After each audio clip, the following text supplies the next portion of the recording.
안녕하세요. 반갑습니다. 오늘은 가을로 접어든다는 9월이 시작되어 2023년 9월 3일 일요일 아침에 리더십 TV 207번째 시간을 시작하겠습니다. 오늘의 주제는 소신 있는 고집이 리더십 형성에 도움이 되는지 도움이 안 되는지 생각해 보는 시간이 되겠습니다. 태종 때 학자 변계량은 한국 사상 고집세기로 으뜸가는 사람이었다 합니다. 이는 철저한 고집은 소신의 철저한 아집인 것입니다.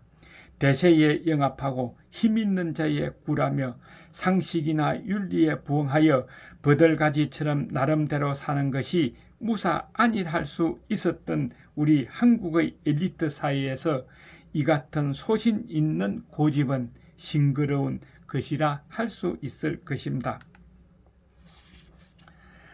세종 때 명나라에서 상스러운 징조인 흰 꿩 한 마리를 선물로 보낸 일이 있었습니다.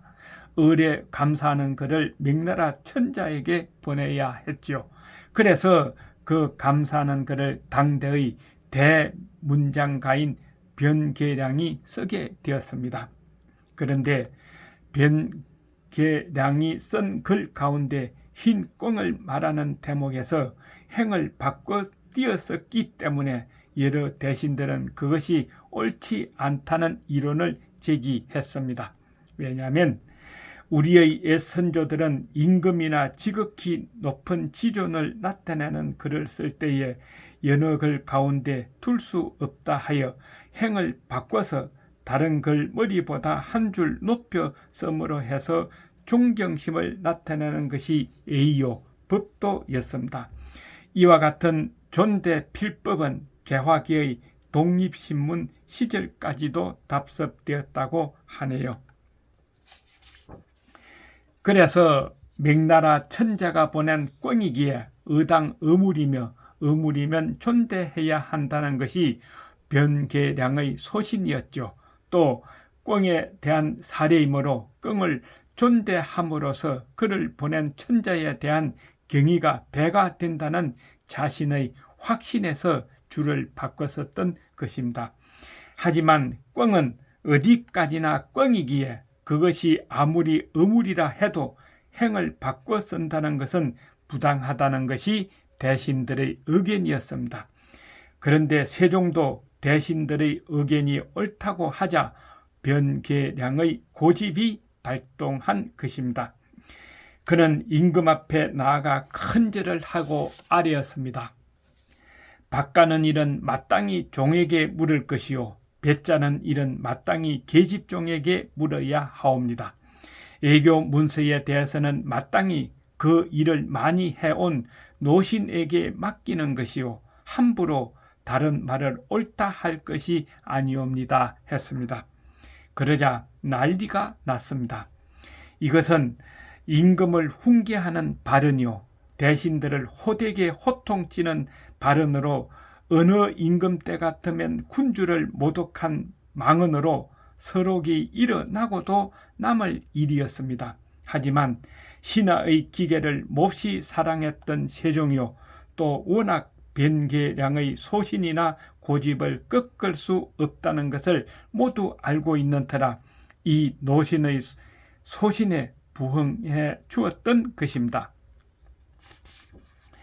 그리고 변계량은 실생활에 있어서도 공과 사의 구분이 뚜렷했다 합니다. 곧 자신의 분의 한계를 확고히 정해놓고 그 분을 넘지도 않고 또 침해받지도 않으며 사는 것이 기본 철학이었다고 합니다.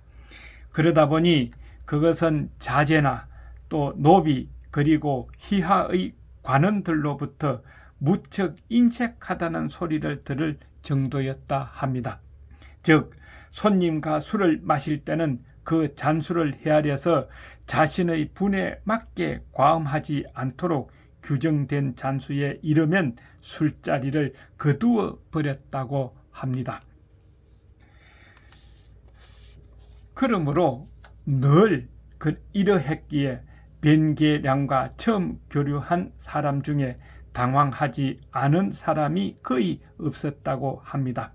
그러나 그것이 거의 분의 철칙에 대한 소신임을 안 후에는 흠모하지 않는 사람이 없었다고 하네요.